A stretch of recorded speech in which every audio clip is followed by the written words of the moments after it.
Praise the lord everyone. Bible reading in 6 months. Day 57, February 26. మొదటి భాగంగా దినవృత్తాంతంలో మొదటి గ్రంథము 11వ అధ్యాయము చదువుకుందాం. అప్పుడు ఇశ్రాయేల్ అందరూ హెబ్రోనులో నుండి దావీదు నొద్దకు వచ్చి కూడి వచ్చి, చిత్తగించుము, మేము నీకు ఎముకనంటిన వారము, రక్త సంబంధికులము. ఇంతకుముందు సౌలు రాజై ఉన్నప్పుడు నీవు ఇశ్రాయేలును నడిపించేవాడవై ఉంటివి. నా జనులగు ఇశ్రాయేలును నీవు ఏలి వారి మీద అధిపతిగా ఉందువని నీ దేవుడైన యెహోవా నీకు సెలవిచ్చెను అని మనవి చేసిరి. ఇశ్రాయేలు పెద్దలందరూ హెబ్రోనులోనున్న రాజునొద్దకు రాగా, దావీదు హెబ్రోనులో యెహోవా సన్నిధిని వారితో నిబంధన చేశాను. అప్పుడు వారు సమూయేలు ద్వారా యెహోవా సెలవిచ్చిన ప్రకారము దావీదును ఇశ్రాయేలు వారి మీద రాజుగా అభిషేకము చేసిరి. తర్వాత దావీదును ఇశ్రాయేలు అందరూ యెరూషలేము అనబడిన యోబూసునకు పోయిరి. ఆ దేశవాసులైన యోబూసీలు అచట ఉండిరి. అప్పుడు నీవు వీని యందు ప్రవేశింపకూడదని యోబూసు కాపురస్తులు దావీదుతో అనగా, దావీదు పట్టణమనబడిన సీయోను కోటను పట్టుకొనెను. ఎవడు మొదట యోబూసీలను హతము చేయునో వాడు ముఖ్యుడును సైన్యాధిపతి అగునని దావీదు సెలవీయగా, సెరూయా కుమారుడైన యోవాబు అందరికంటే ముందుగా ఎక్కి ఆ ఆధిపత్యమును పొందెను. తర్వాత దావీదు ఆ కోటయందు నివాసం చేసినందున దానికి దావీదుపురం అని పేరు కలిగెను. దావీదు మిల్లో మొదలుకొని చుట్టూను పట్టణములను కట్టించెను. యోవాబు పట్టణములో మిగిలిన భాగములను బాగు చేశాను. సైన్యములకు అధిపతియగు యెహోవా అతనికి తోడై ఉండగా దావీదు ఈ ప్రకారము అంతకంతకు అధికుడగుచుండెను. ఇశ్రాయేలుకు యెహోవా సెలవిచ్చిన ప్రకారము దావీదుకు పట్టాభిషేకం చేయుటకే అతని రాజ్యమునందు అతనితోనూ ఇశ్రాయేలు అందరితోనూ కూడి సహాయం చేసిన దావీదునొద్దనున్న పరాక్రమశాలులైన వారిలో ప్రధానులు వీరు. దావీదునొద్ద ఉండిన ఆ పరాక్రమశాలుల పట్టిలోని వారు 30 మంది. వారిలో హక్మోని కుమారుడైన యాషాబాము ముఖ్యుడు. ఇతడు ఒక యుద్ధమందు 300 మందిని చంపి వారి మీద ఈట ఆడించినవాడు. ఇతని తర్వాతి వాడు అహోహీయు ఇటగు దోదో కుమారుడైన ఎలియాజరు. ఇతడు పరాక్రమశాలులని పేరు పొందిన ముగ్గురులో ఒకడు. ఫిలిస్తీన్లు దాని నిండా ఎవలిగల చేనును ఉన్న పస్తామీలో యుద్ధం చేయుటకే కూడిరాగా జనులు ఫిలిస్తీన్లను చూచి పారిపోయినప్పుడు ఇతడు దావీదుతో కూడా అచ్చట ఉండెను. వీరు ఆ చేనిలో నిలిచి దాన్ని కాపాడి ఫిలిస్తీన్లను హతము చేయగా యెహోవా జనులకు గొప్ప రక్షణ కలిగెను. 30 మంది పరాక్రమశాలిలో ముఖ్యులగు ఈ ముగ్గురు అదుల్లాము అను చట్టురాతి కొండ గుహలో నుండి దావీదునొద్దకు వచ్చిరి.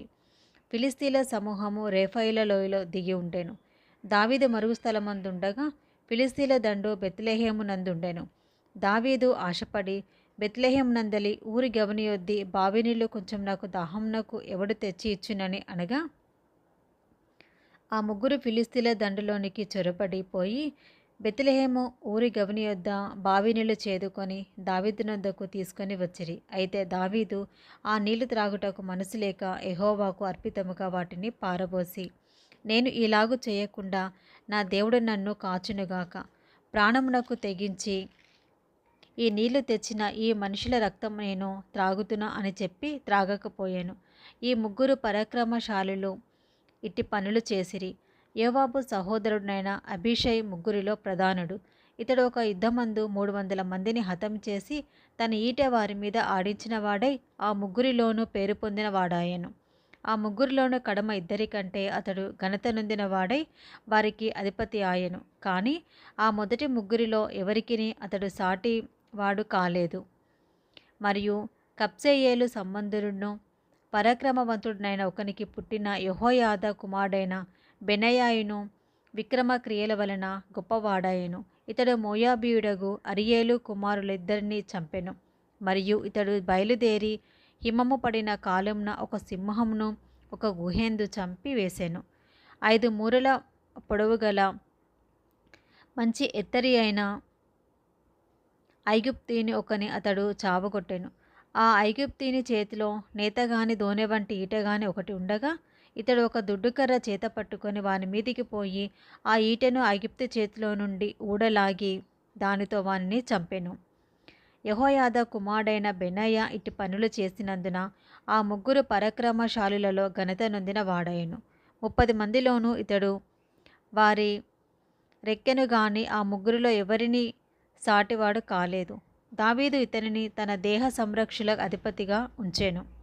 మరియు సైన్యములకు చేరిన వేరు పరాక్రమశాలులెవరనగా యోవాబు తమ్ముడైన ఆషాహేలు, బెత్లెహేము ఊరువాడైన దోదో కుమారుడగు ఎల్హానాను, హరోనీయుడైన షమ్మోతు, పెలోనీయుడైన హేలెసు, తెకోనీయుడైన ఇక్కీషు కుమారుడగు ఈరా, అన్నెతోతీయుడైన అబియేజెరు, హూషాతీయుడైన సిబ్బెకై, అహోహీయుడైన ఈలై, నెటోపాతీయుడైన మహరై, నెటోపాతీయుడైన బయానా కుమారుడగు హేలెదు, బెన్యామీల స్థానంలోని గిబియా ఊరివాడును రిబికి కుమారుడినగు ఈతాయి, పిరాతోనీయుడైన బెనాయ, గాయాషు తోయవాడైన హూరై, అర్బాతీయుడైన అబియేలు, పహారూమీయుడైన అజ్మావేతు, షైల్బోనీయుడైన ఎల్యాహబ, గిజేనుడైన హాషేము కుమారులు, హరారీయుడైన షాగే కుమారుడగు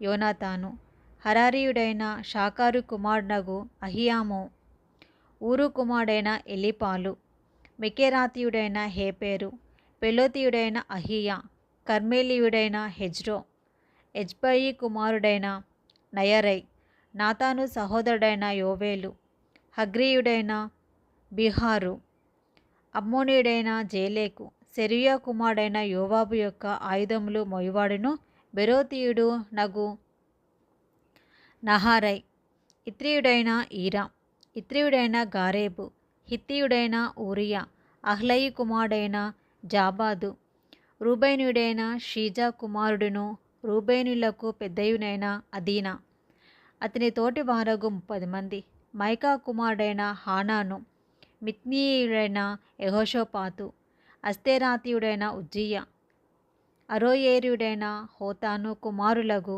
షామా, యోహియేలు, షిమ్రీ కుమారుడైన యొదియావేలు, తీజీయుడైన వాని సహోదరుడగు యోహా, మహావీయుడైన ఇలియేలు, ఎల్నాయాము కుమారుడైన ఎరీబై, యొషయ్యా, మోయాబీతుడైన ఇత్మా, ఎలియేలు, ఓబేదు, మెజోబాయ ఊరువాడైన యహాషియేలు.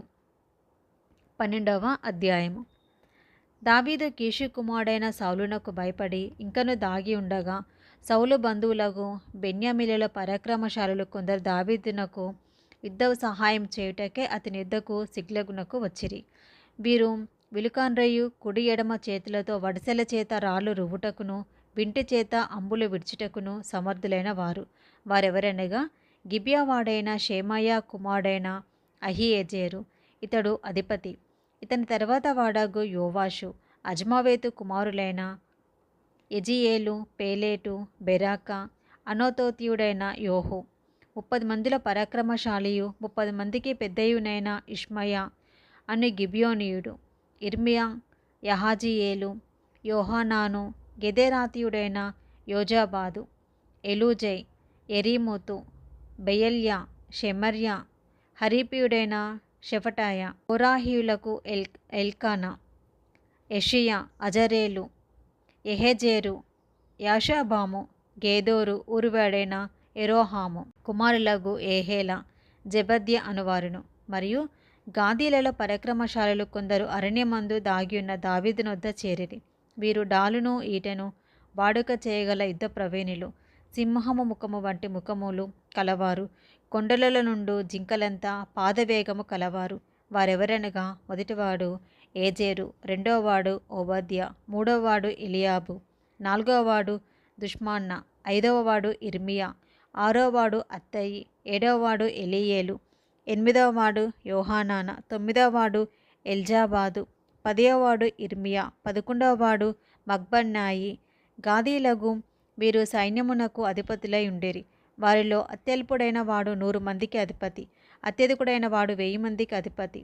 యోర్దాను గట్టుల మీదుగా పొర్లి పారుచుండు మొదటి నెలలయందు దానిని దాటిపోయి తూర్పు లోయలలోనూ పడమటి లోయలలోనూ ఉన్న వారందరినీ తరిమివేసిన వారు వీరే. మరియు బెన్యామీలలో కొందరును యూదావారిలో కొందరును దావీదు దాగి ఉన్న స్థలమునకు వచ్చిరి. దావీదు బయలుదేరి వారికి ఎదురుగా పోయి వారితో ఇట్లనెను, మీరు సమాధానము కలిగి నాకు సహాయం చేయుటకై నా యుద్ధకు వచ్చి ఉన్నడలా నా హృదయము మీతో అతికి ఉండును. అట్లు కాక నా వలన మీకు అపకారమేమియూ కలగలేదని ఎరిగి ఉండియు నన్ను నా శత్రువుల చేతికి అప్పగింపవలెనని మీరు వచ్చి ఉన్నడలా నా పితరుల యొక్క దేవుడు దీనిని చూచి మిమ్మును గద్దించునుగాక.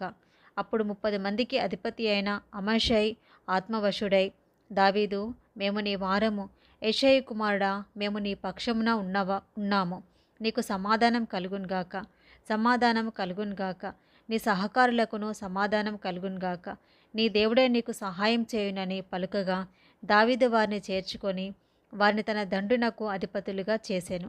సౌలు మీద యుద్ధం చేయబోయిన ఫిలిస్తీన్లతో కూడా దావీదు వచ్చినప్పుడు మనష్షే సంబంధులలో కొందరును అతని పక్షము చేరిరి. దావీదు ఫిలిష్తీయులకు సహాయం చేయకపోయెను. ఏలయనగా అతడు తన యజమానుడైన సౌలు పక్షమునకు మరలి తమకు ప్రాణహాని చేయునని ఎంచి ఫిలిస్తీయుల అధికారులు అతని పంపివేసిరి. అంతటా అతడు సిక్లగునకు తిరిగి పోవుచుండగా మనష్షే సంబంధులైన అద్నా, యోజాబాతు, మెదియవేలు, మీకాయేలు, యోజాబాదు, ఎలీహు, జిల్లేతై అను మనష్షే గోత్రపు వారికి అధిపతులు అతని పక్షము చేరిరి. వారందరినూ పరాక్రమశాలులను సైన్యాధిపతులనై ఉండిరి. ఆ దండును హతం చేయుటకు వారు దావీదునకు సహాయం చేసిరి. దావీదు దండు సైన్యము వలె, దేవుని సైన్యం వలె మహాసైన్యమగునట్లు ప్రతిదినమున అతనికి సహాయం చేయువారు అతని యుద్ధకు వచ్చుచుండిరి. యెహోవా నోటి మాట ప్రకారము సౌలు యొక్క రాజ్యమును దావీదు తట్టు తిప్పవలెనన్న ప్రయత్నముతో యుద్ధమునకై ఆయుధములను ధరించి అతని యుద్ధకు హెబ్రోనునకు వచ్చిన అధిపతుల లెక్క ఎంతనగా, యూదావారిలో డాలును ఈటెను పట్టుకొని యుద్ధ సన్నద్ధులై ఉన్నవారు 6,800 మంది, షిమ్యోనీలలో యుద్ధమునకు తగిన శూరులు 7,100 మంది, లేవీలలో అట్టివారు 4,600 మంది. అహరోను సంతతి వారికి యెహోయాదా అధిపతి, అతనితో కూడా ఉన్నవారు 3,700 మంది. పరాక్రమశాలి అయిన సాదోకు అను యవనుడితో కూడా అతని తండ్రి ఇంటివారైన అధిపతులు 22. సౌలు సంబంధులకు బెన్యామీలు 3,000 మంది. అప్పటి వరకు వారిలో బహుమంది సౌలు ఇల్లు కాపాడుచుండిరి. తమ పితరుల ఇంటి వారిలో పేరు పొందిన పరాక్రమశాలులు ఎఫ్రామీలలో 20,700 మంది. మనష్షే యొక్క అర్ధగోత్రపు వారిలో దావీదును రాజుగా చేయుటకై రావాలనని పేరుగా నియమింపబడిన వారు 18,000 మంది. ఇశ్శాఖారీలలో సమయోచిత జ్ఞానం కలిగి ఇశ్రాయేలీయులు చేయతగినదేదో దాని నెరిగి ఉన్న అధిపతులు 200. వీరి గోత్రపు వారందరూ వీరి ఆజ్ఞకు బద్దులై ఉండిరి. జెబూలూనీలలో సకల విధమైన యుద్ధాయుధములు ధరించి యుద్ధమునకు పోదగిన వారును, యుద్ధపు నేర్పుగలవారును, మనస్సునందు పొరపు లేకుండా యుద్ధం చేయగలవారును 50,000 మంది. నఫ్తాలీలలో 1,000 మంది అధిపతులు. వారితో కూడా డాలును ఈటను పట్టుకొనిన వారు 37,000 మంది. దానిలలో యుద్ధ సన్నద్ధులైన వారు 28,600 మంది. ఆషేరీలలో యుద్ధపు నేర్పుగల యుద్ధ సన్నద్ధులు 40,000 మంది. మరియు యోర్దాను నది అవతల నుండి రూబేనీలలోను, గాదీలలోను, మనష్షే అర్ధగోత్రపు వారిలోను సకల విధములైన యుద్ధాయుధములను ధరించు యుద్ధశూరులైన ఈ యోధులందరూ దావీదును ఇశ్రాయేలు మీద రాజుగా నియమించవలెనన్న కోరిక హృదయమందు కలిగిన వారై ఆయుధములను ధరించి హెబ్రోనునకు వచ్చిరి. ఇశ్రాయేలులో కడమవారందరూ ఏకమనస్కులై దావీదును రాజుగా నియమింపవలెనని కోరి ఉండిరి. వారి సహోదరులు వారి కొరకు భోజన పదార్థములను సిద్ధం చేసి ఉండగా వారు దావీదుతో కూడా అచ్చట 3 దినములుండి అన్నపానములు పుచ్చుకొనిరి. ఇశ్రాయేలులకు సంతోషం కలిగి ఉండెను కనుక ఇశ్శాఖారు, జెబూలూను, నఫ్తాలి అనువారి పొలిమేరల వరకు వారికి సమీపమైన వారు గాడిదల మీదను, ఒంటెల మీదను, కంచెర గాడిదల మీదను, ఎద్దుల మీదను ఆహార వస్తువులను, పిండి వంటకములను, అంజూర పడలను, ఎండిన ద్రాక్ష పండ్ల గెలలను, ద్రాక్షారసమును, నూనెను, గొర్రెలను, పశువులను విస్తారముగా తీసుకొని వచ్చిరి. దినవృత్తాంతముల మొదటి గ్రంథము 13వ అధ్యాయము. దావీదు సహస్రాధిపతులతోనూ శతాధిపతులతోనూ అధిపతులతోనూ ఆలోచన చేసి సమాజంగా కూడిన ఇశ్రాయేలందరితో ఇలాగు సెలవిచ్చెను. ఈ యోచన మీ దృష్టికి అనుకూలమైన మన దేవుడైన యెహోవా వలన కలిగినెడల ఇశ్రాయేలు నివాస ప్రదేశముల అంతటను శేషించిన మన సహోదరులను తమ పట్టణంలోను పల్లెలలోను కాపురమున యాజకులను లేవీయులను మనతో కూడినట్లు వారి యొద్దకు పంపి మన దేవుని మందసమును మరలా మన యొద్దకు కొనివత్తము రండి. సౌలు దినములలో దాని యొద్ద మనము విచారణ చేయకయే ఉంటిమి. ఈ కార్యము సమాజకులందరికీ దృష్టికి అనుకూలమాయను కనుక జనులందరూ ఆ ప్రకారము చేయుదమనిరి. కాగా దేవుని మందసము దేవుని మందసమును కిర్యతారీము నుండి తీసుకొని వచ్చుటకు దావీదు ఐగుప్తు యొక్క షీహోరు నది మొదలుకొని హామాతునకు పోవు మార్గము వరకు నుండు ఇశ్రాయేలు అందరినీ సమకూర్చెను. కెరూబుల మధ్య నివాసం చేయు దేవుడైన యెహోవా నామము పెట్టబడిన ఆయన మందసమును యూదాలో నుండి కిర్యత్యారీము అనబడిన బాలా నుండి తీసుకొని వచ్చుటకై అతడును ఇశ్రాయేలందరూ అచ్చటికి పోయిరి.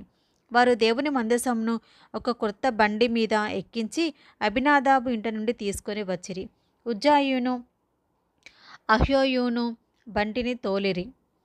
దావీదును ఇశ్రాయేలందరూ తమ పూర్ణ శక్తితో దేవుని సన్నిధిని పాటలు పాడుచు సితారాలను, స్వరమండలములను, తంబూరాలను, తాళములను వాయించుచు బూరలు ఊదుచూ నుండిరి. వారు కీదోను కళ్ళమునొద్దకు వచ్చినప్పుడు ఎడ్లకు కాలు జారినందున మందసమును పట్టుకొనవలనని ఉజ్జా చేయి చాపగా యెహోవా కోపము అతని మీద రగులుకొనెను. అతడు తన చెయ్యి మందసమునొద్దకు చాపగా ఆయన అతని మొత్తెను కనుక అతడు అక్కడనే దేవుని సన్నిధిని చనిపోయాను. యెహోవా ఉజ్జాను వినాశం చేయుట చూచి దావీదు వ్యాకులో పడెను. అందుచేత ఆ స్థలమునకు నేటి వరకు పెరేజ్ ఉజ్జా అని పేరు. ఆ దినమున దావీదు దేవుని విషయమై భయముంది దేవుని మందసమును నా యుద్ధకు నేను ఎలాగూ తీసుకొని పోదుననుకొని మందసమును తన యుద్ధకును దావీదుపురంనకు తీసుకొని పోక దానిని గిత్తీయుడైన ఒబేదేదోము ఇంటిలోనికి కొనిపోయెను. దేవుని మందసము ఒబేదేదోము ఇంటిలో అతని కుటుంబమునొద్ద 3 నెలలుండగా యెహోవా ఒబేదేదోము ఇంటి వారిని అతని సొంత అత్తంటిని ఆశీర్వదించెను. 14వ అధ్యాయము. తూరు రాజైన హీరాము దావీదునొద్దకు దూతలను అతనికి ఒక ఇల్లు కట్టుటకే దేవదారు మ్రానులను కాసే పనివారిని వడ్ల పనివారిని పంపెను. తన జనులకు ఇశ్రాయేలు నిమిత్తము యెహోవా అతని రాజ్యమును ఉన్నత స్థితిలోనికి తెచ్చినందున ఆయన తన్ను ఇశ్రాయేలు మీద రాజుగా స్థిరపరచినని దావీదు గ్రహించెను. పిమ్మట యెరూషలేమునందు దావీదు ఇంకా కొందరు స్త్రీలను వివాహం చేసుకొని ఇంకా కుమారులను కుమార్తెలను కనెను. యెరూషలేమునందు అతనికి పుట్టిన కుమారులు పేరులు ఏమనగా షమ్మూయ, షోబాబు, నాతాను, సొలొమోను. ఈబారు, ఎలీషువ, ఎల్పాలేటు, నోగహు, నేపేగు, యాఫియా, ఎలీషామా, బెయల్యేదా, ఎలీపేలేటు. దావీదు ఇశ్రాయేలందరి మీద రాజుగా అభిషేకం చేయబడినని విని ఫిలిస్తీయులందరూ దావీదును వెతికి పట్టుకొనుటకై బయలుదేరగా దావీదు ఆ సంగతి విని వారిని ఎదుర్కొనపోయెను.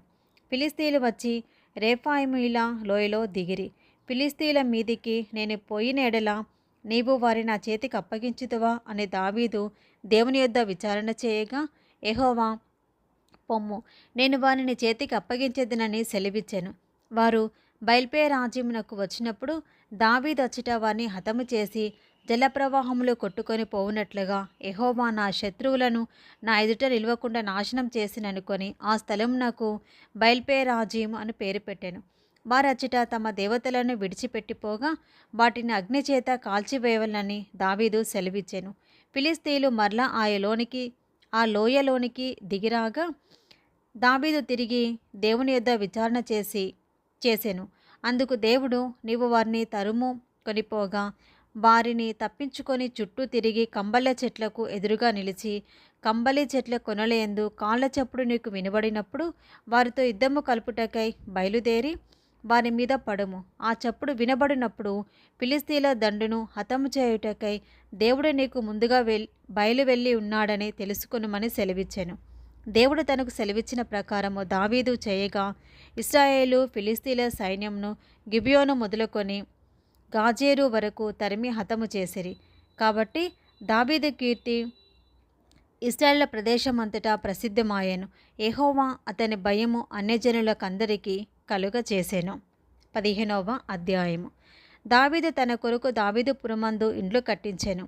దేవుని మందసమునకు ఒక స్థలమును సిద్ధపరిచి దాని మీద గుడారం ఒకటి వేయించెను. మందసమును ఎత్తుటకును నిత్యము తనకు సేవ చేయుటకును యెహోవా లేవీలను ఏర్పరచుకొనెనని చెప్పి వారు తప్ప మరి ఎవరినూ దేవుని మందసమును ఎత్తకూడదని దావీదు ఆజ్ఞ ఇచ్చెను. అంతటా దావీదు తాను యెహోవా మందసమును సిద్ధపరిచిన స్థలమునకు దాన్ని తీసుకొని వచ్చుటకై ఇశ్రాయేలులందరినీ యెరూషలేమునకు సమాజంగా కూర్చెను.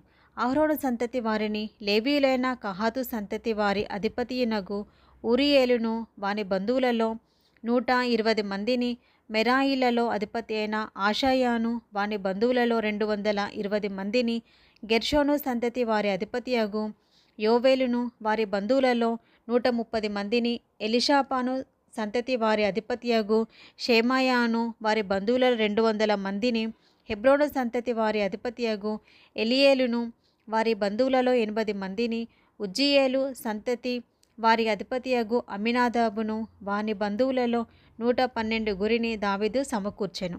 అంతటా దావీదు యాజకులైన సాదోకును, అబ్యాతారును, లేవీలైన ఊరియేలు, ఆషాయా, యోవేలు, షెమాయా, ఎలియేలు, అమ్మినాదాబు అను వారిని పిలిపించి వారితో ఇట్లా నేను, లేవీల పితరుల సంతతులకు మీరు పెద్దలై ఉన్నారు. ఇంతకుముందు మీరు ఇశ్రాయేలు దేవుడైన యెహోవా మందసమును మోయక ఉండుట చేతను, మనము మన దేవుడైన యెహోవా యొద్ద విధిని బట్టి విచారణ చేయకుండుట చేతను ఆయన మనలో నాశనము కలుగజేశాను. కావున ఇప్పుడు మీరును మీ వారును మిమ్మును మీరు ప్రతిష్ఠించుకొని నేను ఆ మందసమునకు సిద్ధపరిచిన స్థలమునకు దాన్ని తేవలేను. అప్పుడు యాజకులను, లేవీయులను ఇశ్రాయేలుల దేవుడైన యెహోవా మందసమును తెచ్చుటకై తమను తాము ప్రతిష్ఠించుకొనిరి. తర్వాత లేవీయులు యెహోవా సెలవిచ్చిన మాటను బట్టి మోషే ఆజ్ఞాపించినట్లు దేవుని మందసమును దాని దండెలతో తమ భుజముల మీదికి ఎత్తుకొనిరి. అంతటా దావీదు, మీరు మీ బంధువులకు పాఠకులను పిలిపించి స్వరమండలములు, సితారాలు, తాళములనగు వాద్య విశేషములతో గంభీర ధ్వని చేయుచు సంతోషముతో స్వరములెత్తి పాడునట్లు ఏర్పాటు చేయుడని లేవీయుల అధిపతులకు ఆజ్ఞ ఇచ్చెను. కావున లేవీయులు యోవేలు కుమారుడైన హేమానును, వారి బంధువులలో బెరెక్యా కుమారుడైన ఆసాపును, తమ బంధువులకు మెరారీలలో కూషాయాహు కుమారుడైన ఏతానును, వీరితో కూడా 2వ వరుసగానున్న తమ బంధువులైన జెకర్యా, బేను, యహాజీయేలు, షెమీరామోతు, ఎహియేలు, ఉన్ని, ఏలియాబు, బెనయా, మైషేయ, మత్తిత్యా, ఎలిప్లేహు, మిక్నెయాహులను వారిని ద్వారపాలకులకు ఒబేదెదోమును, యెహీయేలును పాఠకులనుగా నియమించిరి. పాఠకులైన హేమానును, ఆసాపును, ఏతానును పంచలోహముల తాళములు వాయించుటకు నిర్ణయింపబడిరి. జెకర్యా, అజీయేలు, షెమిరామోతు, యెహీయేలు, ఉన్ని, ఎలియాబు, మైషేయ, బెనాయా అనువారు హెచ్చు స్వరములు గల స్వరమండలములను వాయించుటకు నిర్ణయింపబడిరి. మరియు మత్తిత్యా, ఎలిప్లేహు, మిక్నెయాహు, ఒబేదెదోము, యెహీయేలు, అజజ్యాహు అనువారు రాగమెత్తుటకును సితారాలు వాయించుటకును నిర్ణయింపబడిరి.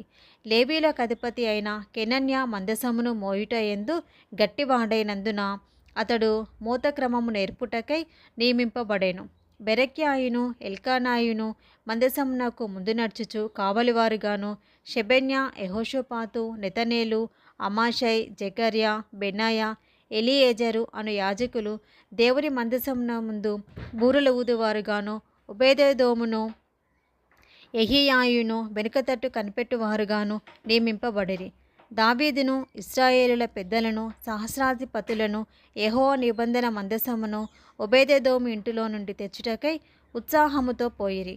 యెహోవా నిబంధన మందసమును మోయు లేవీయులకు దేవుడు సహాయం చేయగా వారు 7 కోడెలను 7 గొర్రె పొట్టేళ్లను బలులుగా అర్పించిరి. దావీదును మందసమును మోయు లేవీలందరూ పాఠకులుగా పనికి విచారణకర్తయగు కెనన్యాయును సన్నపు నారతో నేయబడిన వస్త్రములు ధరించుకొని ఉండిరి.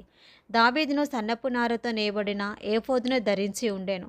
ఇశ్రాయేలు అందరూ ఆర్భాటము చేయుచు, కొమ్ములు బూరలు ఊదుచు, తాళములు కొట్టుచు, స్వరమండలములు, సితారాలు వాయించుచు యెహోవా నిబంధన మందసమును తీసుకొని వచ్చిరి. యెహోవా నిబంధన మందసము దావీదుపురంలోనికి రాగా సౌలు కుమార్తె అయిన మీకాలు కిటికీలో నుండి చూచి రాజైన దావీదు నాట్యమాడుటయు వాయించుటయు కనుగొని తన మనసులో అతన్ని హీనపరచెను. ఇది మొదటి భాగం అండి. Praise the lord.